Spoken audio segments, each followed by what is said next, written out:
In this lesson, the EASA regulations for instrumentation and equipment requirements for commercial air transportation in large aeroplanes will be investigated. First, those items of equipment that do not require approval will be listed. These include a few electrical items, fuses, torches and megaphones.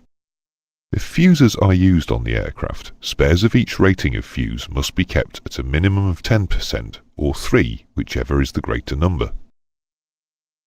Survival equipment, the emergency medical kit, first aid kits and pyrotechnic signalling equipment. And finally, a clock, chart holder and child restraint devices. This section will concentrate on the operating light and windshield wiper requirements. For flight by day, the aeroplane must be fitted with an anti-collision light system, adequate illumination for all instruments and equipment essential to the safe operation of the aeroplane, lighting in all passenger compartments, and an electric torch for each required crew member readily accessible when seated at her or his designated station. Additionally, when flying at night, navigation or position lights and either 2 landing lights or 1 landing light with 2 separately energized filaments must be fitted. If the aeroplane is large, that is, has a maximum certificated takeoff mass, MTOM, of more than 5,700 kilograms, it must be equipped at each pilot station with a windshield wiper or an equivalent windshield clearance system.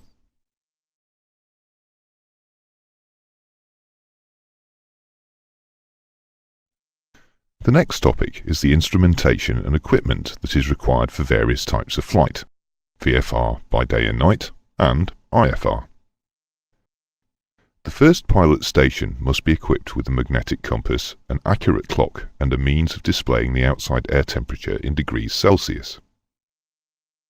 The following pressure instruments must also be fitted: a sensitive altimeter, which can be adjusted for all expected pressure settings in hectopascals or millibars, an airspeed indicator calibrated in knots, and a vertical speed indicator. If compressibility is an issue, a Mach meter or combined ASI Mach meter must be fitted. Additionally, if the aeroplane's mass is large, or it has a maximum approved passenger seating capacity of more than 9, or it was issued with a certificate of airworthiness after the 1st of April 1999, the pitot tube must be heated. Additionally, the following gyroscopic instrumentation must be fitted: either a turn and slip or a turn coordinator with a slip ball, an attitude indicator, and a stabilized directional reference. If a second pilot seat is required, the pressure and gyroscopic instrumentation must be duplicated for that position. All instruments at both stations must be supplied with an indicator to each instrument if it is not receiving an adequate power supply. Finally, a headset with boom microphone or its equivalent must be available to each flight crew member on duty.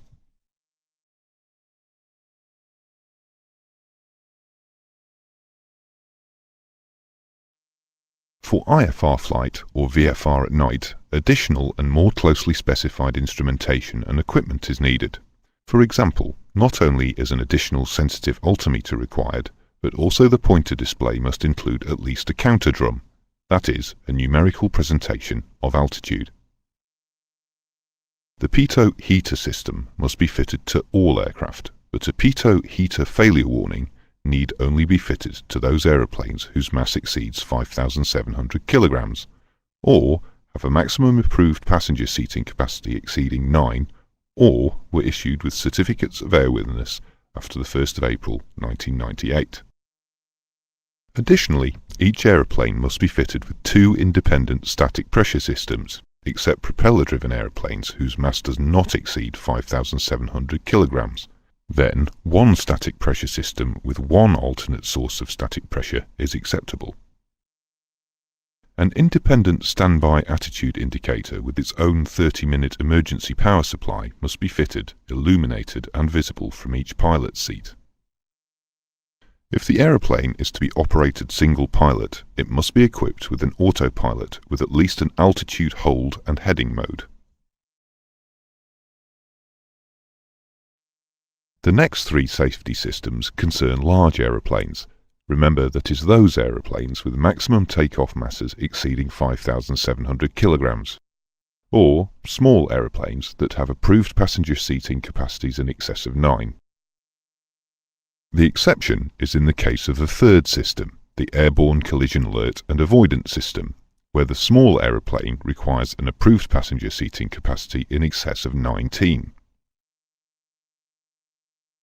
The basic idea behind the systems is to protect the aeroplane and its occupants from collisions, either with terrain or with other aircraft. The first system is the altitude alerting system, which must alert the crew when approaching a pre-selected altitude and alert the crew should a significant deviation from a pre-selected altitude occur. The next safety system is the Ground Proximity Warning System, GPWS, which has been enhanced by the Terrain Awareness Warning System, TAWS. This last system gives the GPWS a look-forward capability to warn not only of the proximity of terrain below, but also of that ahead. The final safety system is the Airborne Collision Avoidance System, ACAS. This must be at least version 2, which gives warnings and vertical maneuver commands to resolve conflicts. To continue this lesson, the requirements for two systems that mitigate the effects of weather will be discussed: weather radar and anti- and de-icing systems. First, weather radar. This must be operable whenever hazardous weather detectable by weather radar may be expected along the route and the aeroplane is either pressurized or is unpressurized with a mass exceeding 5,700 kilograms or approved passenger seating capacity exceeding 9. Finally, icing. Here, the requirements are straightforward. That is, the aeroplane must not be operated into expected or actual icing conditions unless it is certificated and equipped to do so. Additionally, at night, there must be a lighting system fitted that allows the pilot to check visually for ice formation on the aeroplane. The final section of this lesson will examine in detail the requirements for the installation and operation of the flight recorders, that is, the cockpit voice and flight data recorders. There are several regulations that pertain to the fitting of flight recorders, but, basically, all large aeroplanes, that is, those whose maximum takeoff mass exceeds 5,700 kilograms, must have them, as must small aeroplanes that have approved passenger seating for more than 9 passengers and have at least 2 turbine engines.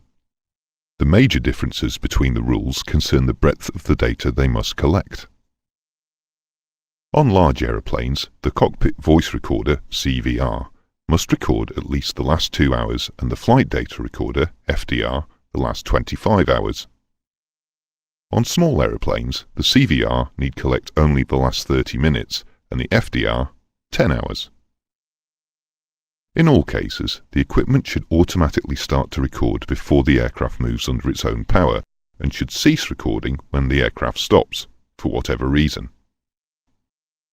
Finally, the recorders must be fitted with devices that aid their location underwater. This lesson is now complete.